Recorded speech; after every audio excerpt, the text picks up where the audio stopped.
Hello students, I am Kalpana Mishra and welcome back to our YouTube channel. Students, आज की इस video में हम डिस्कस करने वाले हैं क्लास 9 साइंस का चैप्टर नंबर 9 ग्रेविटेशन का क्वेश्चन नंबर 14। सारे Intex question, exercise question complete हो गए। आप चैनल पे जाके प्लेलिस्ट या फिर डिस्क्रिप्शन में प्लेलिस्ट चेक कर सकते हैं। तो चलिए शुरू करते हैं। अ stone is released from the top of A tower. एक स्टोन को किसी टावर के टॉप से रिलीज किया गया, नीचे फेंका गया, और उसकी हाइट हमें दे रखी है। हाइट और डिस्टेंस हमारे इस ग्रेविटेशन चैप्टर में सेम होता है, ठीक है। Calculate its final velocity. इसकी फाइनल वेलोसिटी हमें पता करना है just before touching the ground, ground में टच होने से पहले की। तो सबसे पहले हमारे पास जो गिवन है हम वो लिख लेते हैं। तो अगर हम फाइनल वेलोसिटी पता करना है तो हमें इनिशियल पता होनी चाहिए। इनिशियल हमारी क्या है? यू को हम इनिशियल बोलते हैं, वी को हम फाइनल बोलते हैं। ये मोशन वाले चैप्टर से आप अच्छे से समझ चुके होंगे, ठीक है। तो यू जो है हमारे पास यहाँ कहीं नहीं गिवन है और फाइनल हमें वी पता करनी है। तो हम यू को क्या ले लेंगे? 0 ले लेंगे, 0 मीटर पर सेकेंड, ठीक है।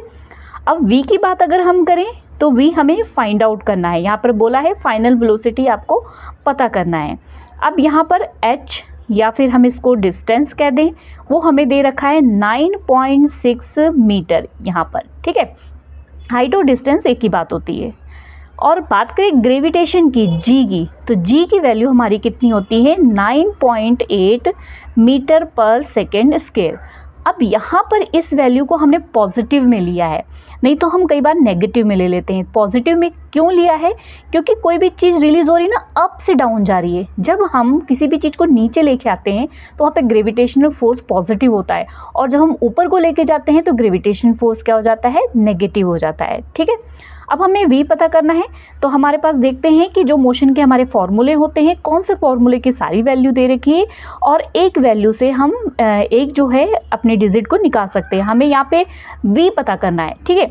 तो अगर मैं यहाँ पे फॉर्मूला लगा दूँ v square minus u square is equal to 2as, तो यहाँ पर देखो ए की जगह हम क्या ले लेंगे यहाँ पर? जी, क्योंकि हम ग्रेविटेशन चैप्टर करते हैं तो वहाँ पर हमने ए की जगह जी लगाते हैं, और जहाँ पे हमारी डिस्टेंस एस होती है वहाँ पर हम क्या लगा देते हैं?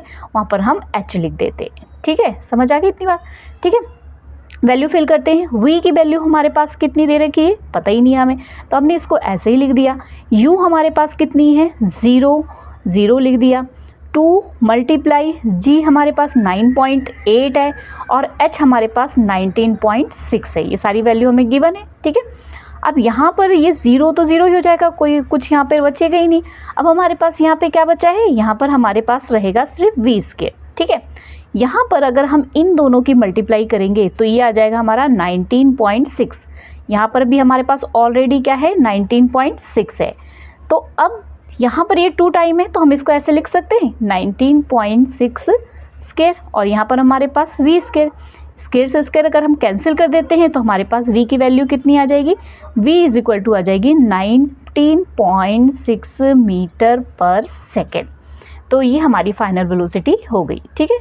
ओके स्टूडेंट्स, नेक्स्ट क्वेश्चन करते हैं, question number 15। Next question number 15 है हमारे पास, a stone is throw vertically upward. अब यहाँ पर स्टोन को ऊपर की तरफ फेंका जा रहा है, मतलब ग्रेविटी के अगेंस्ट वर्क कर रहा है, तो यहाँ पे ग्रेविटी हमारे पास क्या होगी? माइनस में होगी, ठीक है। इनिशियल वेलोसिटी, यहाँ पे इनिशियल वेलोसिटी दे रखी है, मतलब आपको क्या दिया हुआ है? u गिवन है 40 मीटर पर सेकेंड। यहाँ पे आपको g की वैल्यू ऑलरेडी दे रखी है 10 मीटर पर सेकेंड स्क्वायर। अगर आपको g की वैल्यू नहीं गिवन होती है तो आपने 9.8 लेनी है, अदरवाइज यहाँ गिवन है तो आप यही लिखोगे, ठीक है। फाइनल द मैक्सिमम हाइट, आपको मैक्सिमम हाइट पता करना है। मान लो ये स्टोन है और ये फेंका गया अपवर्ड, तो यहाँ पर अपवर्ड जहाँ तक गया ना, ये हाइट आपको पता करनी है, ठीक है। और उसके बाद हमें पता करना है इसकी नेट डिस्प्लेसमेंट और टोटल डिस्टेंस कवर, कि मतलब ये ऊपर जाके जब नीचे आया इसकी डिस्प्लेसमेंट, और ऊपर जाके जब नीचे आया तो इसकी टोटल जो है डिस्टेंस, ठीक है। तो चलिए शुरू करते हैं। तो अब सेम वही मोशन के तीनों फार्मूले में से हम कौन सा फार्मूला लगाएं जो यहाँ पे हमें क्या मिल जाए? मैक्सिमम हाइट इसकी मिल जाए। जब तक हाइट नहीं पता लगेगी तब तक हम डिस्टेंस और डिस्प्लेसमेंट पता ही नहीं सकते हैं, ठीक है। तो यहाँ पर हम पहले लिख लेते हैं जो जो गिवन है हमारे पास। u हमारे पास कितना है? यहाँ पर u हमारे पास गिवन नहीं है, ये दिया हुआ है। इनिशियल वेलोसिटी कितना लिखेंगे हम? 40 मीटर पर सेकेंड, ठीक है। उसके बाद हम बात कर लें, यहाँ पर जी हमें गिवन है, जी हमारे पास कितना है -10 ऑलरेडी दे रखा है मीटर पर सेकेंड स्क्वायर। ठीक है, अब मीटर पर सेकेंड दोनों तरीके से लिख सकते हो, ऐसे भी लिख सकते हो और ऐसे भी लिख सकते हो। ठीक है, दोनों तरीके से लिख सकते हैं। अब उसके बाद हमारे पास हमें क्या पता करना है, हमें हाइट पता करनी है। ठीक है, वी हमारे पास गिवन नहीं है तो हमने यहाँ पर क्या ले लेना है, वी को हम 0 ले लेते हैं। तो हमारे पास फॉर्मूला क्या हो जाएगा, फॉर्मूला लगा लेते हैं। वी 0 क्यों लिया, जब हमने स्टोन को यहाँ से इनिशियल वेलोसिटी हमें दे रखी है फेंका, 40 मीटर पर सेकंड की स्पीड से फेंका, तो इसकी वेलोसिटी कहाँ चेंज हुई, यहाँ चेंज हुई।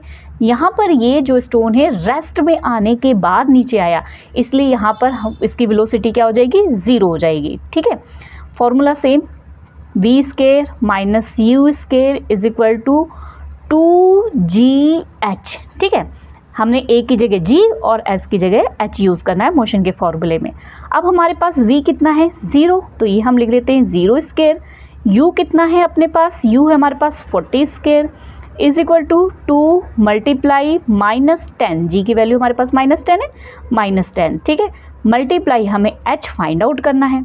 अब इसको सिंपली कैलकुलेशन कर देते हैं। यहाँ पर -40 मल्टीप्लाई 40, माइनस ब्रैकेट के बाहर है इसलिए सिंगल ही रहेगा, 40 मल्टीप्लाई 40 कर दिया।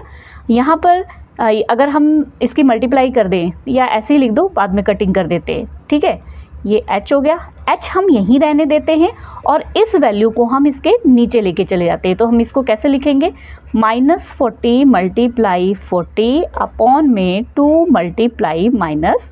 ठीक है, माइनस से माइनस क्या कर दो, कैंसिल कर दो। यहाँ पे अगर हम कटिंग कर दें, यहाँ पे 10 1 जा और 10 4 जा, ये 2 1 जा और 2 2 जा। अब यहाँ पर कितना आ गया, 40 की मल्टीप्लाई 2 में करेंगे तो अपना क्या आ जाएगा 80 मीटर। मतलब हमारी हाइट कितनी आ गई, हमारी हाइट आ गई है, h आ गई है 80 मीटर। तो अब हम पहले डिस्टेंस बताएंगे और फिर डिस्प्लेसमेंट बताएंगे, दोनों चीज़ें बतानी ना। तो पहले हम टोटल डिस्टेंस बताते हैं। टोटल डिस्टेंस से क्या हो गया बच्चे, एक बार तो ऊपर गया है, ऊपर गया तो 80 मीटर, यहाँ पर 80 है ना, 80 मीटर, और नीचे आया है तब भी 80 मीटर। ठीक है, जब स्टोन ऊपर गया तो 80 मीटर की डिस्टेंस थी, स्टोन नीचे आया तो भी 80 मीटर की डिस्टेंस है। तो टोटल डिस्टेंस हमें पता लगाने के लिए दोनों को हमने प्लस कर देना है। तो 80 हमारे पास टोटल कितना हो गया, ये हो गया हमारा 160 मीटर। अब हमें सेकेंड पॉइंट हम पता कर लेते हैं, net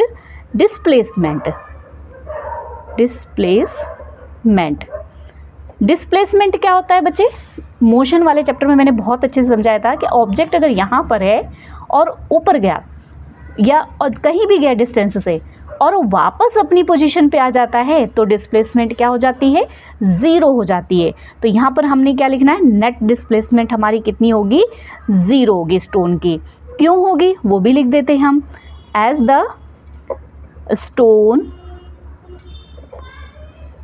falls back to the same point, क्योंकि स्टोन हमारा क्या था, सेम पॉइंट पे आ गया। ठीक है, ओके स्टूडेंट्स, वीडियो अगर आपको हेल्पफुल लगे तो वीडियो को लाइक शेयर करना। मिलते हैं नेक्स्ट वीडियो में, बाय बाय।